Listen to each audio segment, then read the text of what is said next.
that green light. Give me that Greenlight Maine. Give me that green light. Give me that Greenlight Maine. Give me that green light. Give me that Greenlight Maine. Give me that green light. Give me that Greenlight Maine. Welcome to Greenlight Maine. Thanks for joining us for another great matchup between some of the most talked about startups in Maine. We have 12 companies this season and a prize purse that totals $40,000. The companies you will meet today, you probably have heard of them. You may even be a customer. Well, first let's meet our judges. They are leaders in business and we appreciate their insight. They're very forward thinking. First up, we have Danielle Ahern from Bangor Savings Bank. Yeah, thank you for having me. So happy to be here. I'm the Director of Payments and Corporate Services at Bangor Savings Bank, and our team works with commercial customers to really streamline their operations, everything from electronic payments, accepting credit cards, cash utilization, and our team also oversees our banking as a service program so we can engage with the fintech community and help meet their financial needs as well. Excellent. And I'd like to welcome Ben Marcus from Drummond Woodsum. Yes, it's wonderful to be here. I'm very excited. I'm a corporate and commercial lawyer. I've practiced in Maine and New Hampshire for over 30 years. And until recently, I was managing director at Drummond Woodsum. We're a good-sized Maine business with over 160 employees and offices in Maine, New Hampshire, and in Arizona. That's a great business. Thank you for being here. Thank you. And to round out our panel today is Bianca Cowell from Maine Technology Institute. Hi, thanks for having me. I'm a senior investment officer with Maine Technology Institute, and we invest in innovative projects throughout the state. Perfect. Okay, we're going to talk to you in just a few minutes. Our first pitch is Turning Heads While Turning Pages. Welcome Anna Ford from Book Clubs. Whenever you're ready, take it away. Okay, thank you. Hi everyone, I'm Anna Ford, co-founder and CEO of bookclubs.com.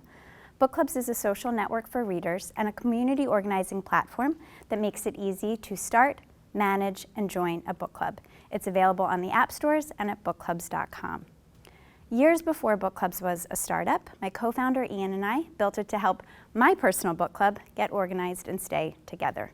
I've been in or leading a book club, usually multiple at a time, for over 15 years. And I'm very passionate about the personal growth, connections, and strong sense of community that come from being in a book club. Here in the United States, we are facing a loneliness epidemic. The US Surgeon General recently released an advisory touting the healing effects of social connection and community, which is exactly what being in a book club provides. There are 13 million Americans already in a book club, which is great news, but also 125 million adults read a book a month and could benefit from a book club community experience. Book clubs are needed now more than ever, but even the most cherished book club can fail with poor organization, and it's difficult to start or join a book club if you aren't already in one, which is why we built Book Clubs. Book Clubs, the app, is currently helping over 500,000 members read together and build community with tools to schedule meetings, facilitate discussions, and discover what to read next. So we offer features like the ability to manage membership, schedule meetings with integrated calendar reminders, conduct polls to select what you're going to read next, and calendaring, streamline communications with group messages, DMs, live chat, and track books through a digital shelving system. Our software started with this organizing platform for more private or traditional book clubs, but we've since evolved with custom features to serve enterprise and institutional clubs as well, like businesses, libraries, and bookstores. And we have a Join a Book Club marketplace with hundreds of online and location-based book clubs, all open to the public. So you could join a club and make new friends to discuss any book you've read or want to read. The core organizing technology of book clubs is free to use. We've monetized through partnerships for promotions with publishers, book sales, and recently released subscription products. So the premium version of Book Clubs allows club leaders to manage their book club like a pro with several advanced features. If we were to win Greenlight Maine, we would invest in a Maine-based UI/UX product designer to help us with club growth, activation, and conversion to paid. So the vision is to power millions of book clubs and help every reader experience the magic of a book club community, with product development here in Maine that will inspire meaningful connections for readers across the country and the world. Thank you. Excellent pitch. We will all be joining book clubs. All right, we're going to kick off the questions with Bianca. Great job, Anna. Thanks. What do you think is your biggest competitive advantage compared to your competition? So I think our biggest innovation and competitive advantage is really our ability to centralize technology for clubs in one place, meeting clubs and readers where they are. We have essentially combined things like email chains, Facebook groups, Doodle, all into one app, and that centralizing of technology really helps book clubs stay together, and we know that they've stayed together longer, we've saved them time, attendance has increased at their meetings, their members are happier, so that centralized technology I think is key. Great, thank you. Ben. Terrific job. Thank you. I'm more nervous than you were.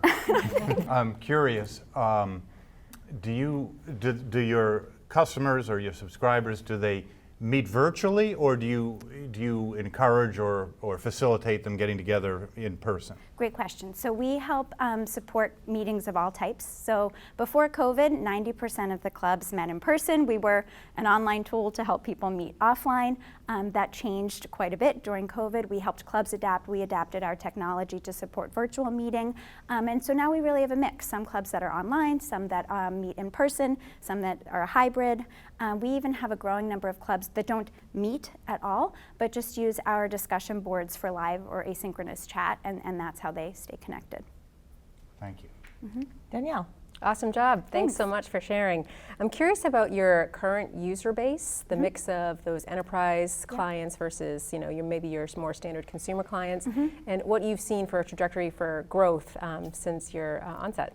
Yes, so we are still, the vast majority of clubs or customers that we're serving are more traditional private book clubs, so maybe they're neighborhood-based, family-based, friend groups, more traditional. About 85% of our clubs are still in that camp, and they have an average size of maybe 10 to 20 members.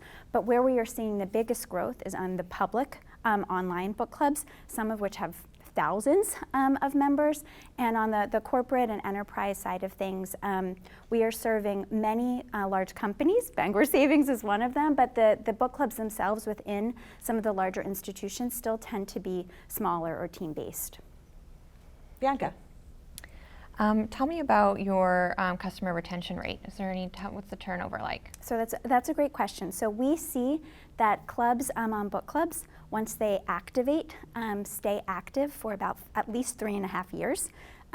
Which is great, but also we only launched, maybe 4 years ago. So I think I've been in a book club that's going strong after a decade. So some of the retention on the club side of things have to do with factors outside of the technology. People might move away or that sort of thing. So we have a really high retention rate of clubs, and we have a growing number of individual readers that are active on the platform without necessarily being a member of an active club. So they're popping into conversations, they're making friends maybe around a book outside of the traditional book club experience. For our folks at home, what does the membership look like? So it's truly diverse and all over the world. We have at least one active club in 70 countries now, predominantly here in the US. We are still serving a majority of women, but that sort of stereotype, if you will, of book clubs is really changing. In the past year, we've seen an increase from 10% of our platform being men to 25%. We see really almost equal representation of all age groups, 18 to 75 plus. So, book clubs are something for everyone. Great. Maybe not just, older women, which was the previous, I think, misconception. Anna, excellent job. I can't wait to start reading. We got to take a quick break. Don't go away. More Greenlight Maine is up next. Come on over.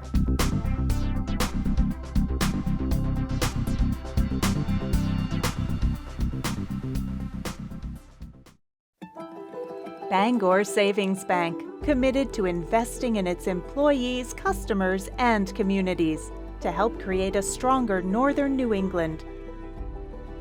Bangor Savings Bank, you matter more. Maine Technology Institute, offering grants, loans, and equity investments to help support Maine's innovation economy and committed to supporting new ideas with potential to grow. Visit mainetechnology.org. Maine. How are you? Yes, you. How are you really? It's a question we rarely ask ourselves. But to Northern Light Health, how you are means a lot. Learn more at northernlighthealth.org/howareyou. Welcome back to Greenlight Maine. This is really a tourist dream come true. It's called Navitour, and its co-founder is Alexis Bellis. Thanks for being here, and whenever you're ready, look right at the judges and have fun. Thank you. Hi, so Navitour, we aggregate guides and experiences onto one convenient booking platform. So tourism is growing globally, causing popular locations to face overuse. As a result, many tourists' attention is shifting to alternative destinations that may be less famous but offer unspoiled, authentic experiences. As a family that loves to travel, we also followed this trend. And we actually struggled to find experiences in more rural locations. So we did a little research, and it turns out that online travel agencies, or OTAs, those are the booking platforms you're probably familiar with, have their suppliers are large to medium tour operators that are normally located in big cities and destinations. In fact, here in the US, 43% of their inventory is located solely in each state's largest urban area or most popular tourist destination. About 50% of sole operators and individual guides do not have a booking platform, especially the individual guides who don't like to or can't afford to work with OTAs. So while we were talking to some of our guides traveling, we actually found out that those that do work with OTAs face booking fees that are between 15 and 40%, which causes a lot of them to work solely for tips, which often depended more on how well I managed my cash that day and not actually their performance. So the mission formed to create a platform that would showcase and provide livable wage jobs to local people that wanted to share what they were passionate, knowledgeable about, with people like us that were interested in learning more. So we created the platform with the guide in mind first. We created the opportunity for them to manage the entire experience, from scheduling to booking to guide reviews. And we also made it so that we would handle the marketing, sales, operations, so that they could focus more on the relationship and unique value they brought to the customer, community, and destination. So, in other words, when the guides are happy, so are the customers, and that's something our competition just really didn't understand. So let me show you a little bit about the platform. So when somebody is looking for an experience, they're able to sort by interest, they're able to sort by region, and by date range. Then when they find an experience they're interested in, they can learn a little bit about it, read a description of the trip, find out some key details, what's included, fun facts, and they can even learn a little bit about the guide, which isn't really the case with most other booking platforms. And if they can't find something that fits their needs exactly, they can fill out a form and we'll match them with a guide, and they'll create a perfect custom experience just for them. So the platform is live, and I encourage you to explore and maybe even book your own Navitour. Awesome job. You're doing so much for the tourism industry. Okay, Bianca, kick us off. Yeah, great job. So tell me a little bit about your revenue model. What do the customers pay? What do the guides pay? Yeah, so our guides are able to set all of their own prices.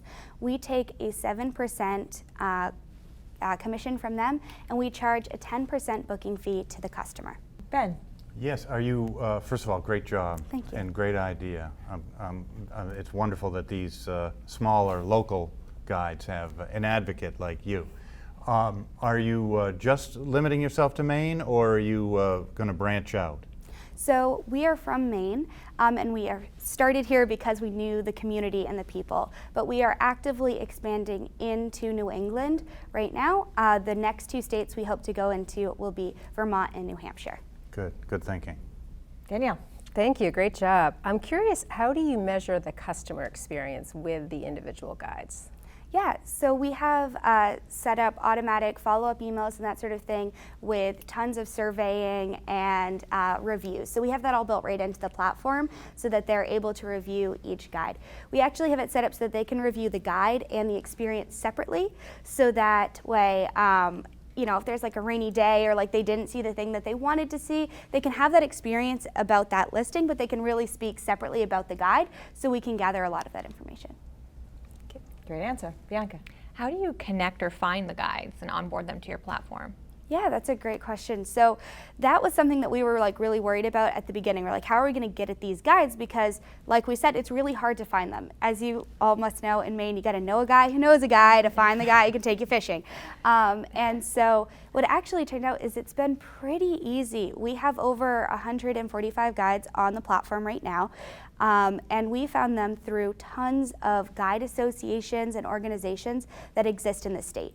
Here in Maine, in order to do anything like hunting, fishing, sea kayaking, you have to be a registered Maine guide, which is actually a standard that's much higher than the rest of the country, which we really love and support our amazing Maine guides. They're wonderful. And so there are tons of different guide associations and organizations that we've been able to partner with and really show that we have a way for them to get more customers.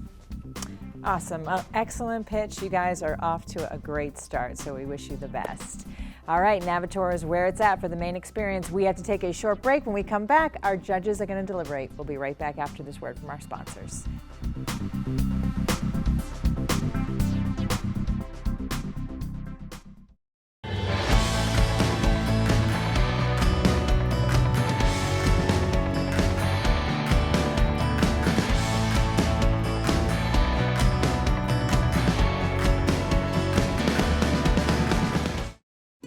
Fame came along at a time when we really needed somebody to believe in our mission. It's so nice to have somebody actually try to understand what we're doing. Fame helps Maine businesses and lenders get to yes for their financing needs. Thank you, Fame. Thank you, Fame. Thank you, Fame. If you own a business and want to get more involved with Greenlight Maine, go to our website at greenlightmaine.com. Partnering with us means supporting startups, creating jobs, and building Maine's economy. Welcome back to Greenlight Maine. Our judges are going to weigh in, and it's important to note that you folks get to spend a considerable amount of time with these companies off camera learning more about all the details. So let's start with book clubs, only because Anna pitched first. Bianca, what do you think what maybe a pro was? Well, they certainly have a large customer base with demand, and I thought that was really great. Awesome. Ben? I love their use of modern technology to take something simple and traditional like reading a book and bring it into the 21st century. Absolutely. I really like the focus on social connection, especially coming off a pandemic, but certainly also there's really no other competition, so their product is really well positioned in the marketplace. Absolutely. Okay, how about the cons? I thought their revenue streams might be limited. I was surprised that the user, the individual was not charged even a minimal fee, and I think they probably should consider that in the future.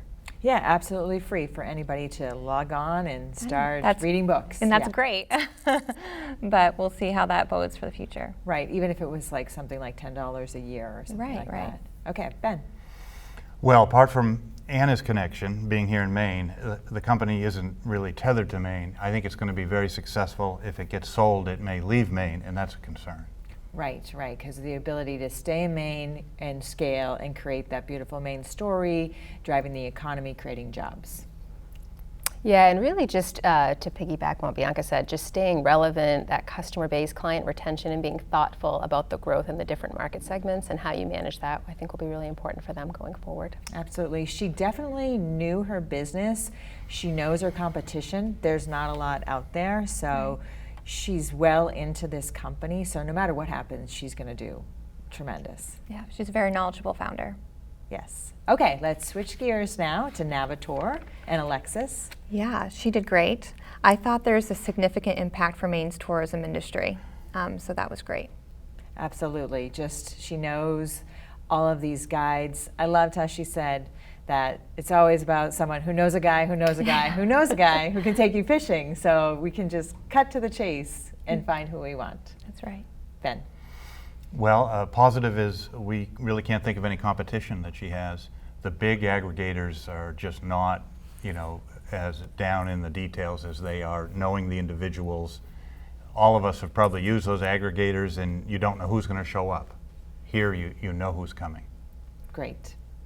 Yeah, I love the focus on rural Maine and the small guys, as she mentioned, and certainly it's a really uncomplicated revenue stream, so I think it will be really easy for her to gauge her growth going forward. Right, and so she did mention that they take a commission from 10% and 7%, both from the guide and the customer. Mm-hmm. That's a great opportunity for them, plus these guides who probably don't have a way to market themselves until now. Mm-hmm. Exactly. Yep. Okay, disadvantages.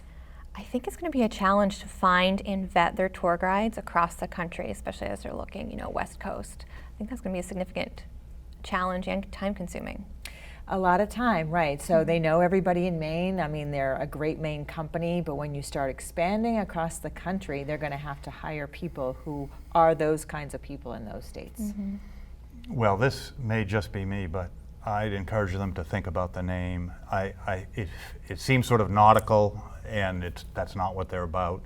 And it's also, they're all about the real experience, and that's and the local experience. Their name seems like a big company name.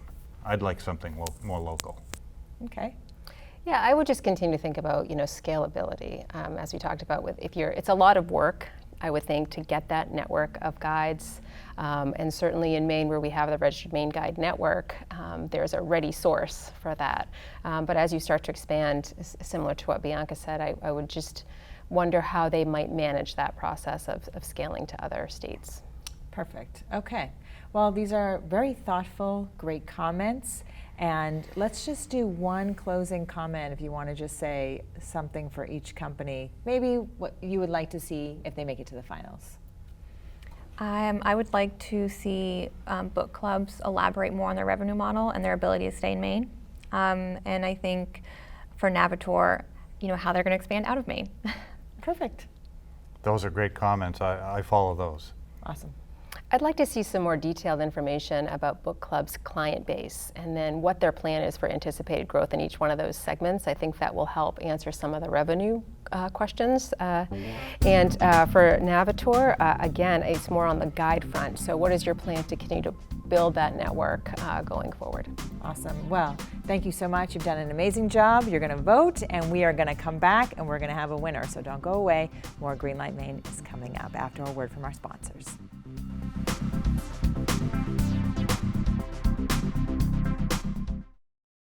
Albin, Randall & Bennett, committed to providing accounting solutions to Greenlight Maine startups, working with businesses and organizations that operate locally and nationally.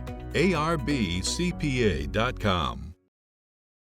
First Park, a 285-acre business park located in Oakland, Maine, offering fiber internet, 3-phase power, and pre-permitted sites for businesses to start or expand. Details at firstpark.com.